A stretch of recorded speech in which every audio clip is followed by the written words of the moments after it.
So let's get started, students. I'm going to begin with I'm going to revise whatever we have done up till now.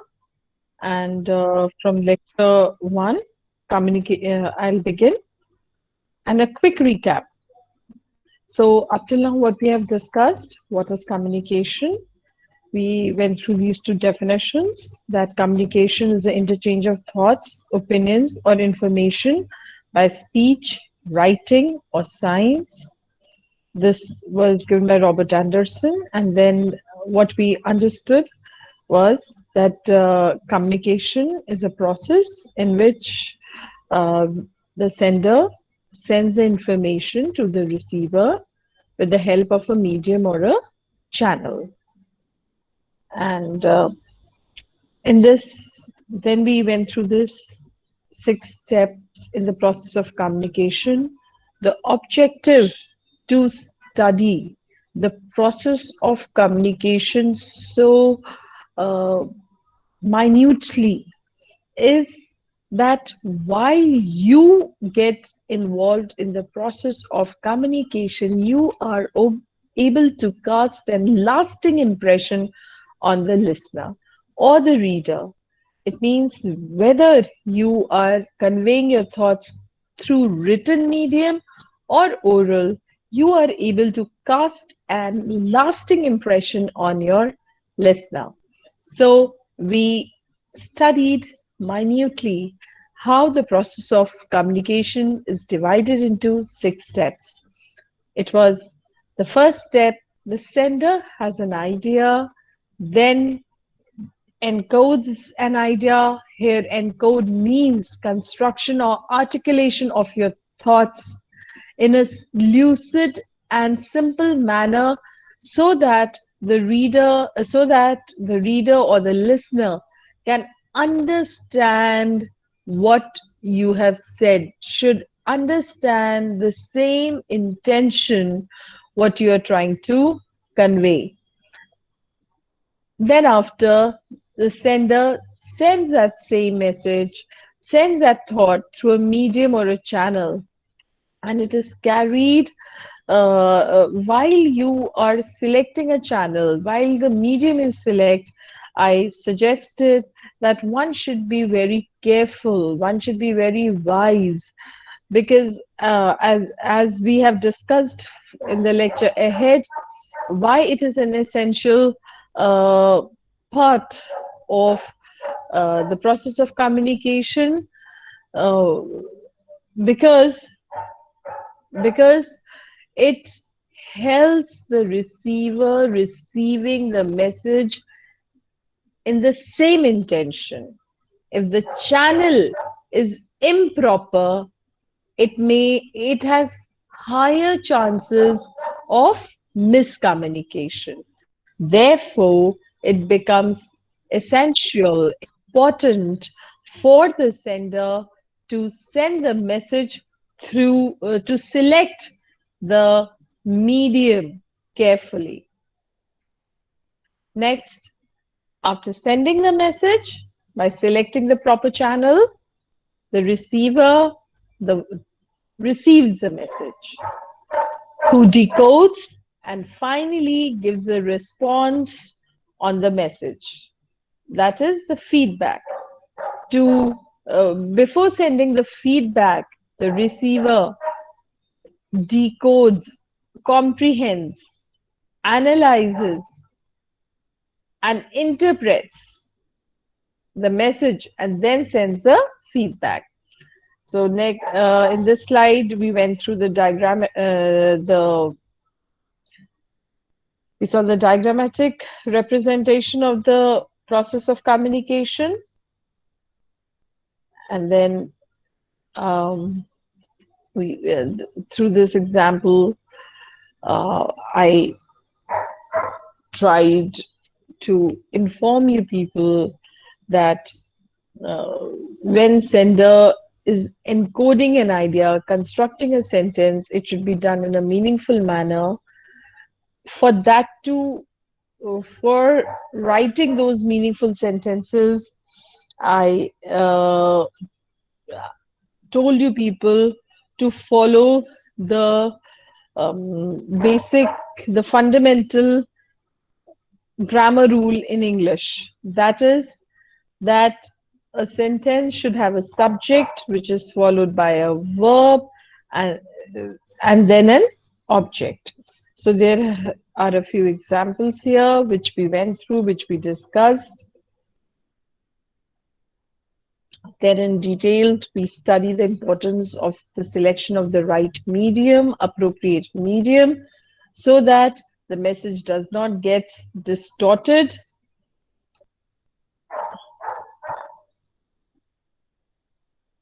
Then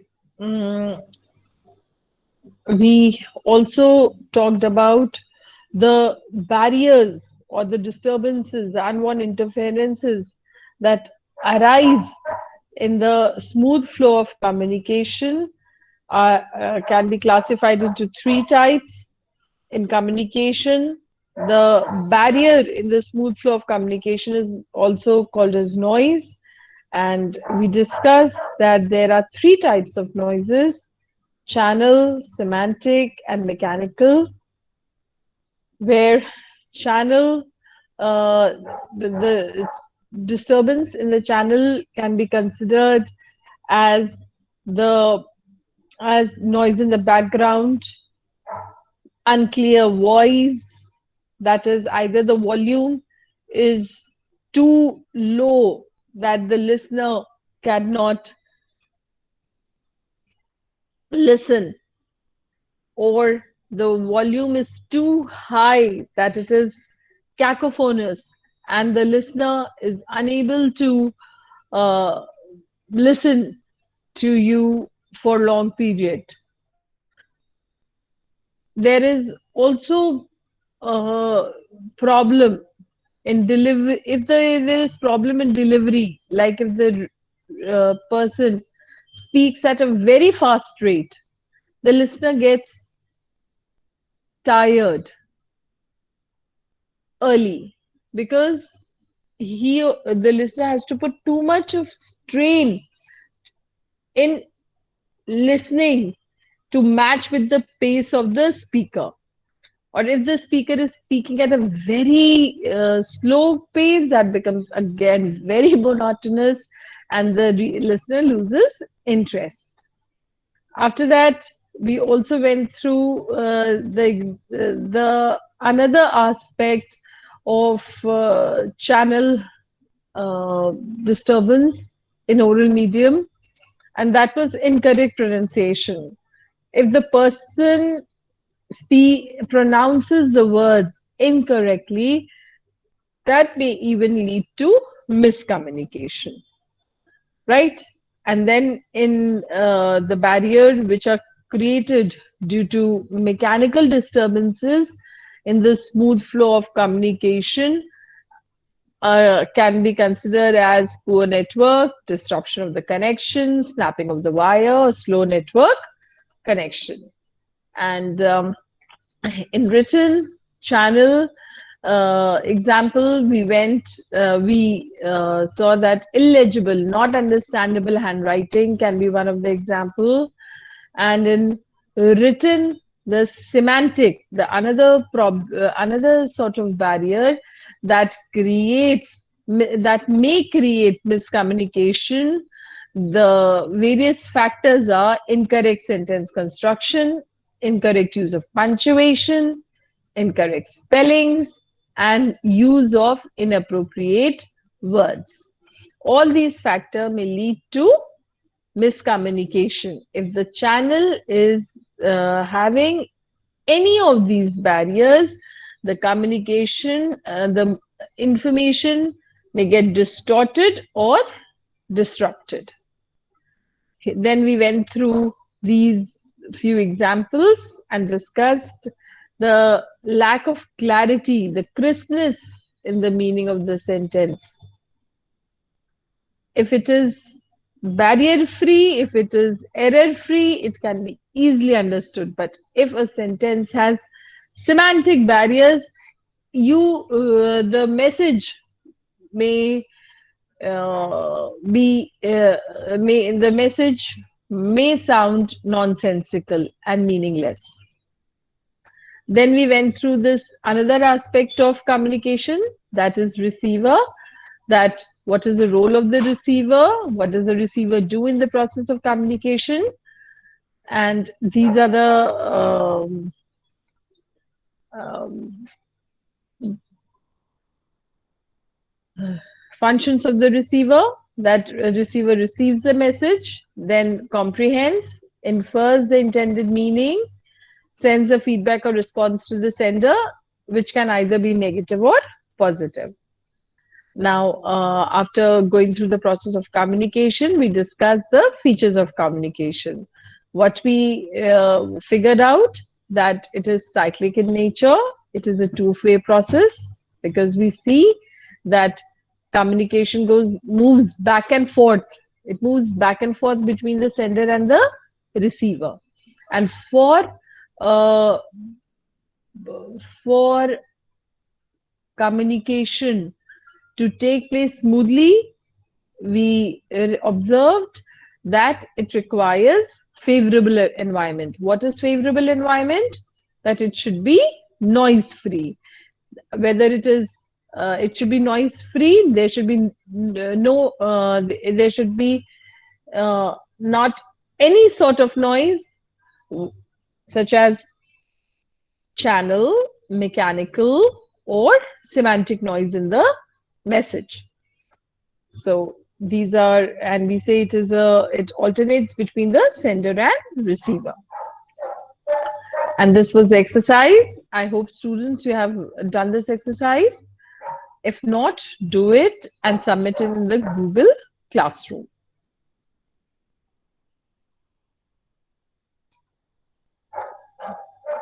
Now we'll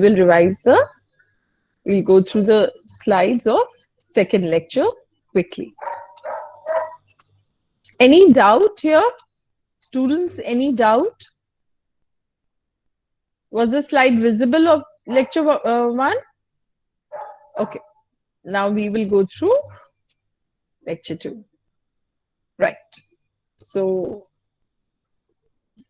let's begin.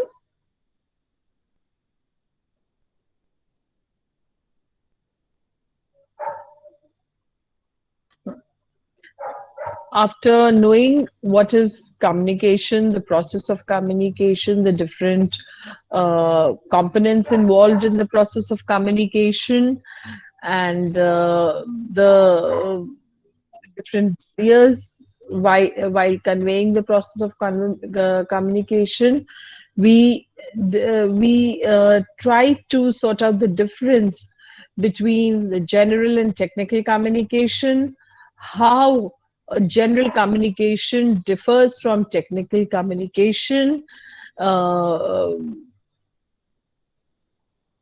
while drawing the differences between the two sorts of communication. We have come to all these points, that a technical communication is different from general communication in the sense that technical communication is more specific, whereas general communication is non-specific. For example, if you have to write a cover letter, if you have to apply for a job application letter, you have to apply for a job, so you have to be formal while you are asking for a job in a company. You simply cannot go to a place and ask them to give you a job. There is a proper channel.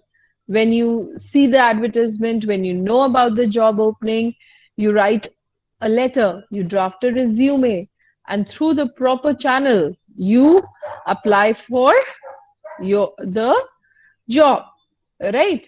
So when you write a application letter, job application letter, you have to be specific about the details.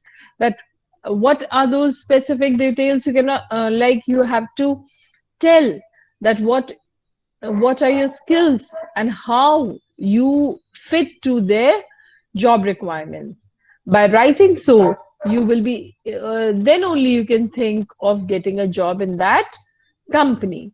So This is how a technical communication is more specific than general communication, because it is not specific. Generally, you, if the way, in an informal way, when you talk with your friend to get a job, you discuss without concrete details, without the knowing the need of the job requirements. You cannot pitch in about your qualities. So you cannot convince the listener about your qualities, right? So it is not goal oriented. And you see, one of the point is that it is not goal oriented, whereas a technical communication will always be goal oriented. When you get into the process of writing a job application, you are writing with the purpose in mind. You have an objective, what, to get a job. Hence it becomes goal oriented, right? And the way you provide your details in the cover letter and the resume, it should be like such that they are unbiased. You are trying to inform them about your qualities that make you fit for that job, rather than um, writing in the letter about the appreciation of the company, or about your other qualities which have no relevance to the job requirement. So it becomes essential that when you are writing any specific document with a goal in mind, you should do research and write uh, only those things which would be appreciated, which would be appreciated and which are required by the reader. So you should be reader oriented while you are writing that specific document in a technical um manner, right? So next, what we see, it should be formal in style and approach, as discussed. Then it should be accurate and precise, that even we have discussed. And it should be a technical message, yes, with the help of the example of the cover letter and resume and while applying for a job, what points one should keep in mind. So through this example, it becomes quite clear that technical communication is certainly different from general communication. Right. After that, we discussed the various ways with the help of the example sentences, sample sentences, and see how a sentence is not fulfilling the criteria of accuracy, brevity, and clarity, whereas a few situations, whereas a few sentences fulfill the criteria of accuracy, brevity, and clarity, and that sort of practice is required, that sort of writing is required, so that you are able to cast a solid impression on your listener and reader, right? And at the end, I gave you all an example of a few sentences. The purpose of these sentences was the use of correct tense, and I highlighted the words that tell you the time frame, so that you are able to use the right tense. And then this was exercise 2. The same thing, students. If you have done it, please upload it on Google Classroom. Right. So now let's move to lecture 3. Any problem, students? Any problem? If you have any doubt, please ask.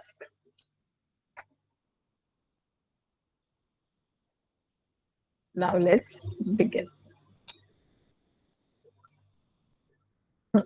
Now, today we are going to discuss levels of communication. We uh, understand that in an organization there is hierarchy, hierarchical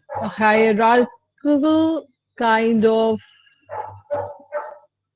flow of communication flows in an organization. Before going through the organizational communication, I would like to throw light on various other levels of communication that happens now and then and every day.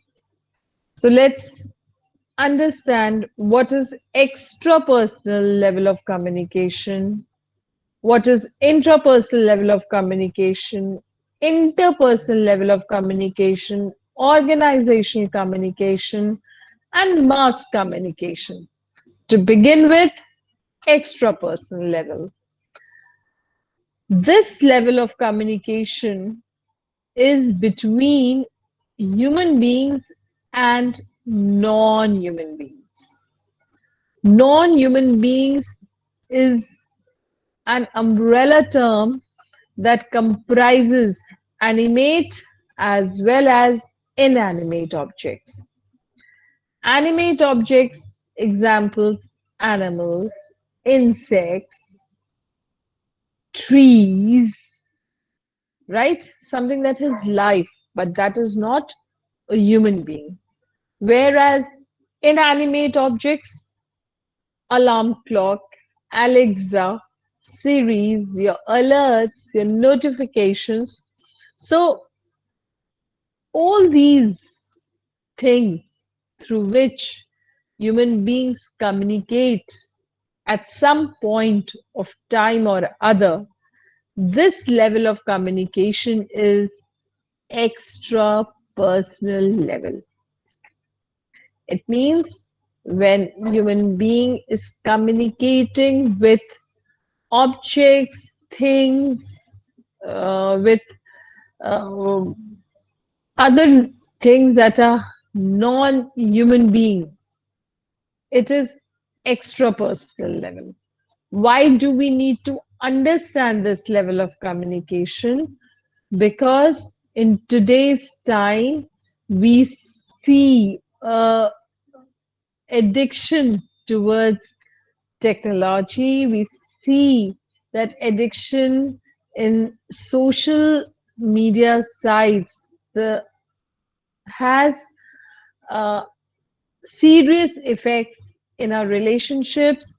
So it is drawing our attention that humans have started giving extra time, their me time, their time to uh, to objects that are not non-human beings, right? So that is why we need to, and that is why it is it becomes essential to maintain a balance between our use and our uh, requirements, right? Between our use and our requirements, when we will maintain a balance, we'll be able to uh, live a life in a fulfilled manner. Okay? Any doubt here? Do you understand what is extrapersonal level? जो communication human beings non human beings के साथ करते हैं, जैसे कि आपकी alarm clock when it goes off in the morning, वो आपको बताती है ना कि देखिए ये टाइम हो गया आपके उठने का. Some idea is conveyed to you from an inanimate object. That is extra personal. Secondly, if you have a pet at your home and it comes to you and wags its tail, you know that the dog is showing love, right? So it is extra personal level of communication. If the pet you have kept and as a dog barks at you continuously and hits you with the paws, there is something wrong. He's trying to get your attention, right? So that is also extrapersonal level. So when humans communicate with non-living and living things that are with non-human being things, that is extrapersonal level. Now let us move to next, intrapersonal level of communication.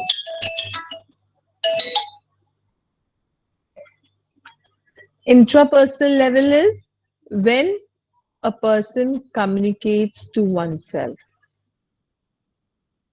आपने कई बार देखा होगा कि there is a thought in your mind and you are mulling over it, you are thinking over it, you are analyzing it, and then you come up with a conclusion. But all that processing of thought is going inside your mind, right? So that is intrapersonal level. Intra means within. And introspection is usually done in a silent manner. And at times, if you're verbal or you are heard, then we often call it soliloquies. In the plays of Shakespeare, we have often seen the character sets aside from the main stage and is speaking to himself, is introspecting, talking to himself, but loudly, which can be heard by the audience. That is soliloquy. In one of the famous plays of there are very in one of the Shakespeare plays has famous soliloquies. To be or not to be. That is in Hamlet. Okay.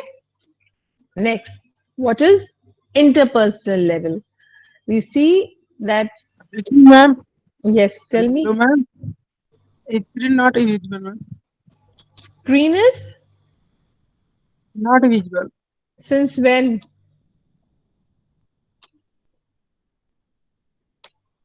कब से नहीं दिख रहा है ये screen आपको? Ma'am 20 minute. अब वो सेकंड वो थर्ड स्लाइड की नहीं देख पाए आप? Yes ma'am, third slide. तो अभी से अभी आपको ये देखिए levels of communication. I am just showing you the slides once again. Extrapersonal, then intrapersonal, inter, and now we're discussing this. So as I say, कि जो interpersonal level of communication is the communication when takes place between 2 to 4 individuals. That level of communication is called as interpersonal. When when you get engaged in the process of communicating with others, and it is a small group where maybe the setting is like that you have face to face communication or in person, or you are exchanging letters, or it is through digital media, or you having discussions by sitting around a table, a small group. So all this sort of level is interpersonal. And what is the benefit of interpersonal communication? Like when you are chatting, when you're talking in a close group, you can see the facial expression, or if you're talking on phone, you can uh, understand from the tone of the speaker's voice. You can tone of the speaker's voice means you can gauge the intention, what the speaker's intention is, right? So such sort of communication where you are in close proximity and you are interacting closely, then it becomes easier to seek clarification or to seek better or to get better understanding, right? So it is very important that while you are engaged in interpersonal level of communication, you uh, exhibit effective listening skills, right? It means when the person is speaking, listen carefully that the words, that not only the words that are being uttered, but also what is the intention of the reader through the tone of the voice. That is how the reader has stressed at one place and how the reader said a few words quickly and where the reader made an emphasis, right? So you should also observe that through this intonation, you should try to make out what the reader wishes to, what the reader intends to say as well. Right. So, in interpersonal level, we see there can be various forms. There can be the feedback is immediate. The requirements is SLRW. You should be effective in your listening skills, speaking skills, reading skills, and writing skills. And when I talk about listening, you should exhibit to active. You should exhibit active listening. The role or the active listening does not mean just listening attentively by ears, but also through your whole body.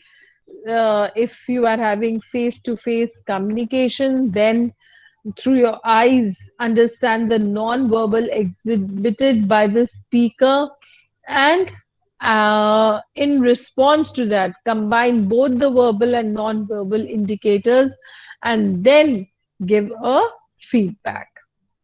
Any doubts, students? Now, next move to the organization level. At organization level, we know that a few organizations, uh, first of all, what we know that in organization level, communication is the backbone of any organization. A lot of people are employed and they all have different types of tasks, different types of duties and responsibilities to perform. To do all those duties and responsibilities effectively, an organization requires a strong communication. A organization requires a healthy communication. An organization requires an open mode of communication. All these points we will discuss in the later slides, but before that, let's understand, due to the strong, healthy, open ended communication, an organization is able to progress and to achieve its goal. So, within an organization, the communication that flows is termed as internal organization level of communication, which can be both oral and written. The examples of each type are given. For example, speech, presentation, meetings. For oral communication within an organization, For external, the examples are letters, emails, notices, memos, reports, etc.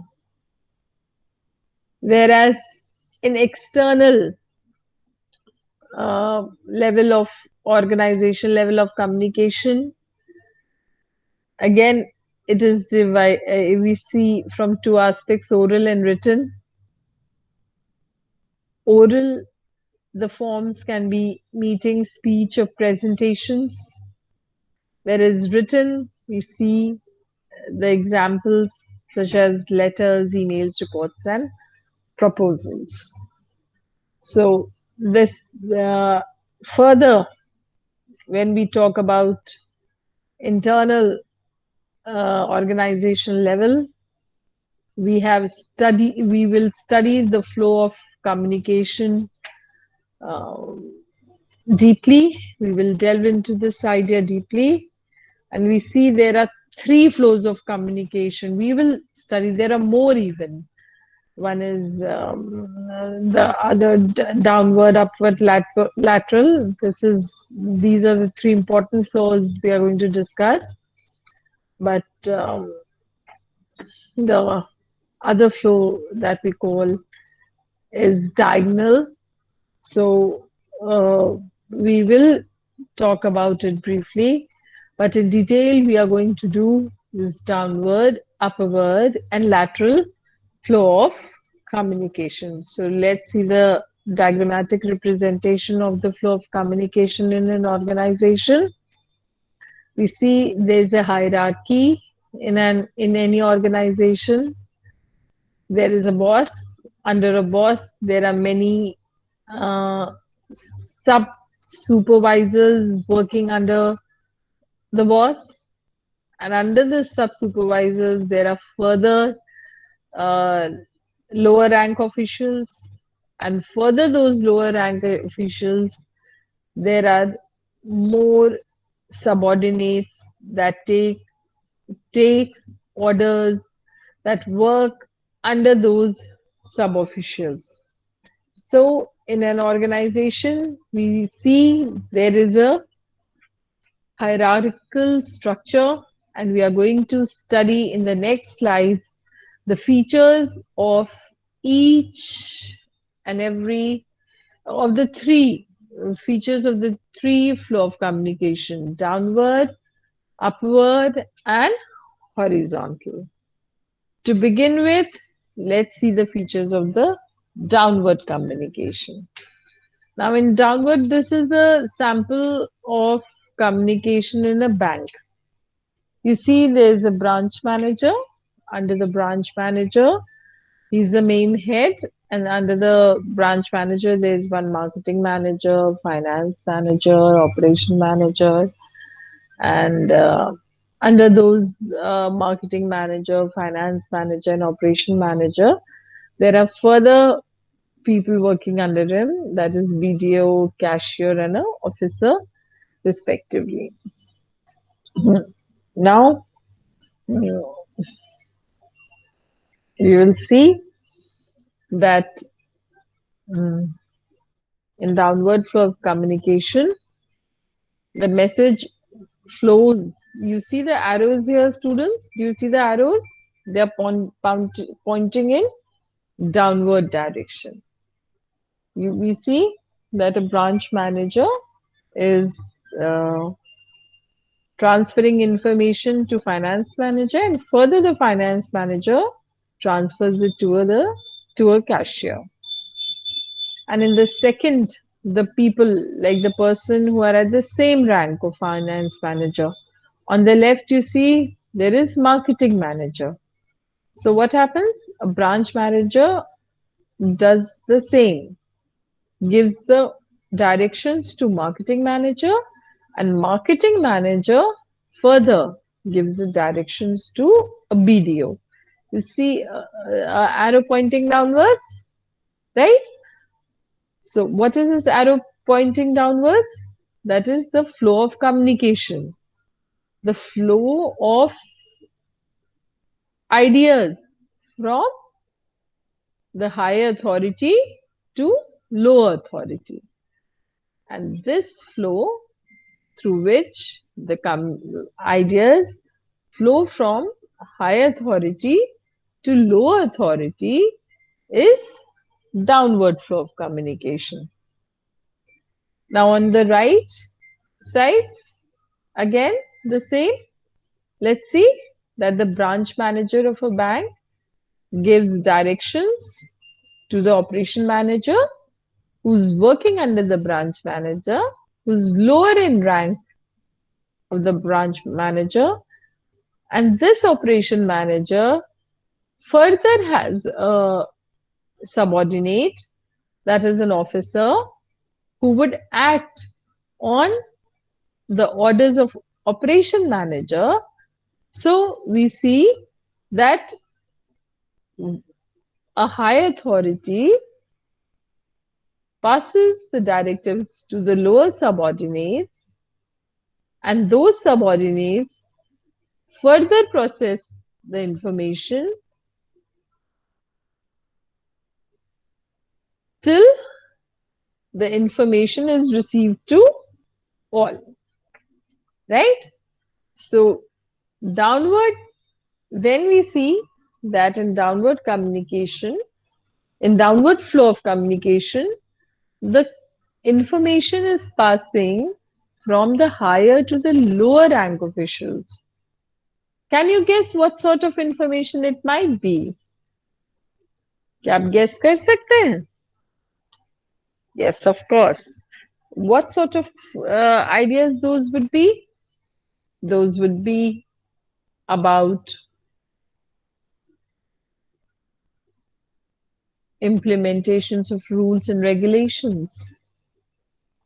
Those ideas, those messages would be related to job instructions and rationale.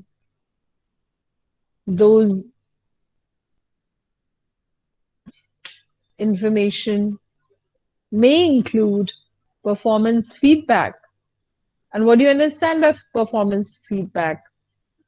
How the employees have performed, or how the employees are performing in the organization. That is performance feedback. Through this flow of communication, also the procedures and practices followed in that organization are transferred from one level to another, right? Also, the information regarding socialization. What is socialization in an organization? On special events and occasions, when employees come together, they exchange, they come together to reflect that they belong to one organization. They belong to, they're working to achieve the goal of a particular organization. When they come together to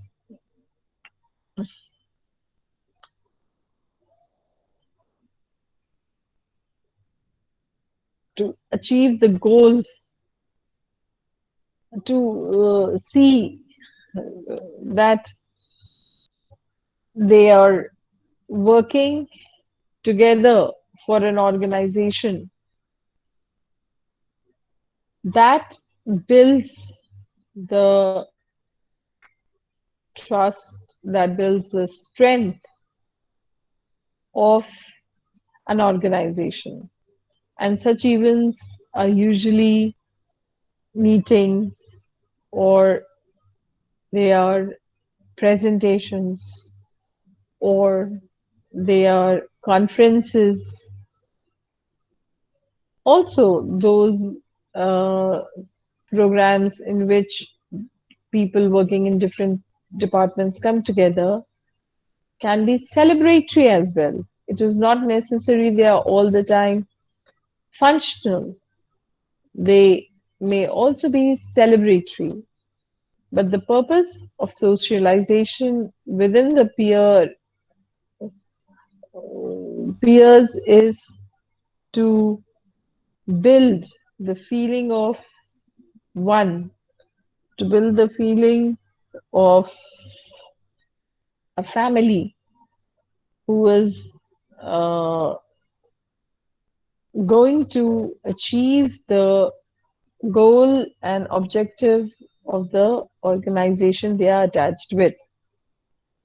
Okay, so any question? Okay, so now what is the benefit of this downward flow of communication? एक uniformity लाता है, एक discipline लाता है, ये progress को maintain रखता है. It provides directions, aids in achieving goals, and help in maintaining a relationship. So I just discussed all these points a few minutes before, that the in the downward flow of communication, the message flows from higher rank official down the chain of command, and these on this slide it is mentioned that these are the merits of downward flow of communication, right? So you all can just go through this. I have explained this already, right? So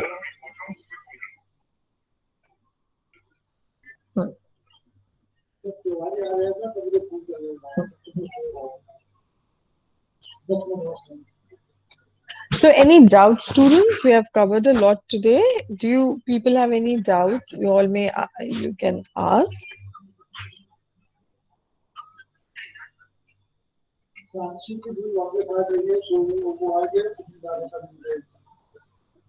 Okay.